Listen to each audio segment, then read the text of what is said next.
welcome back to the McCarter. I am We're so happy to have you. Thrilled to be back at the McCarter. Yeah. It's been a couple years, and I feel like I'm coming home.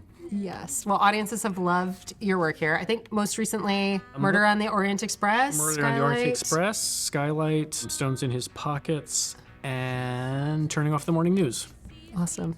Well, I've been a big fan of your work for a long time, so it's wonderful to get to work with you. This will be like my 506th design or something. I don't think I've ever watched a music team actually putting the score together in quite this way, and it was extraordinary. This is a two-person musical. Yep. It's a new musical. When I read it, I fell in love with it instantly. I read it on a plane, and it was a teenage love story and all that, and I liked that.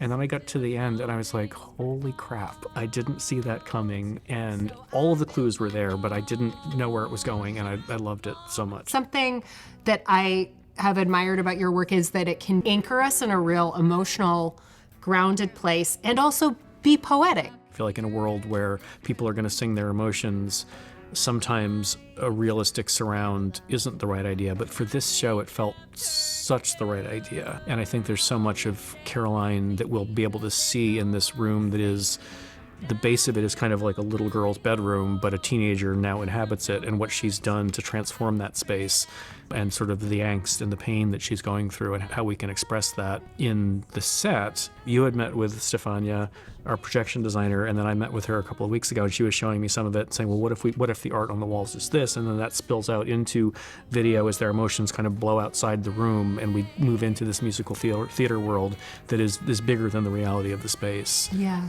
And that is super exciting to me. It's one of my quirks as a designer too. I hate it when you see a New York studio apartment or a little girl's bedroom that is 40 feet wide, because that's how big the stage is, because usually those spaces are not 40 feet wide. And we could make a teenage girl's bedroom that filled up the whole stage, but that would in a way pull away from the tension of it. So it's a interesting Absolutely. I feel like exercise. It needs to be a little bit of a pressure cooker that at first they're sort of trapped in a space they don't want to be in together.